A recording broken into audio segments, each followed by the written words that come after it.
Hello అండి. Welcome to Subbamma గారి వంటిల్లు అమృతంతో విందు. ఈరోజు మన ఛానల్లో రోటీ అండ్ పులావ్స్కి బెస్ట్ కాంబినేషన్ అయిన వెజ్ క్యాప్సికమ్ మసాలా ఎలా చేయాలో ఇప్పుడు చూద్దాం.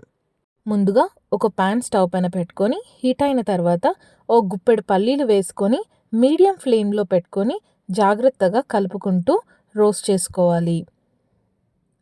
పల్లీలు ఇలా రోస్ట్ అయిన తర్వాత ప్లేట్లోకి తీసుకొని చల్లార్చుకోవాలి. ఇప్పుడు అదే ప్యాన్లో ధనియాలు, 2 ఇలాచీ, లవంగం, కొద్దిగా దాల్చిన చెక్క తీసుకొని అదే ప్యాన్లో వేసుకొని డ్రై రోస్ట్ చేసుకోవాలి. మీడియం ఫ్లేమ్లో పెట్టుకొని మాడకుండా జాగ్రత్తగా కలుపుకుంటూ ఆ అరోమా వచ్చేంత వరకు ఫ్రై చేసుకోవాలి. అంటే ఇలా ఫ్రై అయితే సరిపోతుంది. అప్పుడు గిన్నెలోకి తీసుకొని చల్లార్చుకోవాలి. ఇప్పుడు అందులో 5-6 వరకు వెల్లుల్లి రెబ్బలు, కొద్దిగా 2 రెమ్మల చింతపండు కూడా వేసుకొని పక్కన పెట్టుకోవాలి. అవి చల్లారేలోగా ముందుగా ఆనియన్స్, క్యాప్సికమ్, టమాటో కట్ చేసుకొని పక్కన పెట్టుకోవాలి. టమాటో చిన్నవి 2 వేసుకుంటే సరిపోతుంది. ఇప్పుడు ముందుగా చల్లార్చుకున్న పల్లీలు పొట్టు తీసి గ్రైండర్లో వేసుకొని ముందుగా మనం చల్లార్చి పెట్టుకున్న మసాలా దినుసులను కూడా అందులో చింతపండుతో సహా వేసుకోవాలి.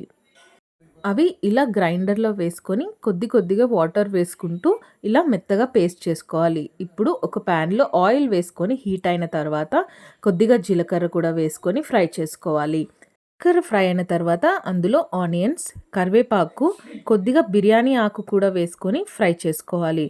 ఇలా కలుపుతూ మీడియం ఫ్లేమ్లో పెట్టుకొని బ్రౌన్ కలర్ వచ్చేంత వరకు ఫ్రై చేసుకోవాలి.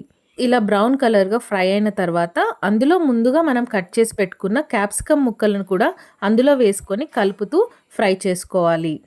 ఇలా కలుపుతూ ఫ్రై చేసుకున్న తర్వాత మూత పెట్టుకొని క్యాప్సికమ్ మగ్గేంత వరకు, అంటే ఒక 10-15 మినిట్స్ వరకు సిమ్లో క్యాప్సికమ్ ఫ్రై అయ్యేంత వరకు చేసుకోవాలి. తర్వాత అందులో ముందుగా మనం కట్ చేసి పెట్టుకున్న టమాటో ముక్కల్ని కూడా వేసుకొని బాగా కలుపుతూ టమాటో మగ్గేంత వరకు ఫ్రై చేసుకోవాలి. ఇప్పుడు అందులో టేస్ట్కి సరిపడా సాల్ట్ కూడా వేసుకొని కలుపుకోవాలి. ఇప్పుడు అందులో కొద్దిగా పసుపు కూడా వేసుకొని బాగా కలుపుకుంటూ మీడియం ఫ్లేమ్లో పెట్టుకొని అన్నీ బాగా ఫ్రై అయ్యేంత వరకు అలా 10 మినిట్స్ బాయిల్ అయిన తర్వాత అన్నీ ఫ్రై అయినట్టు అయితే ముందుగా మనం చేసి పెట్టుకున్న పేస్ట్ని కూడా అందులో వేసి బాగా కలుపుకుంటూ ఫ్రై చేసుకోవాలి. జాగ్రత్తగా కలుపుకోవాలండి, కలపడం వదిలేస్తే అడుగుపడుతుంది.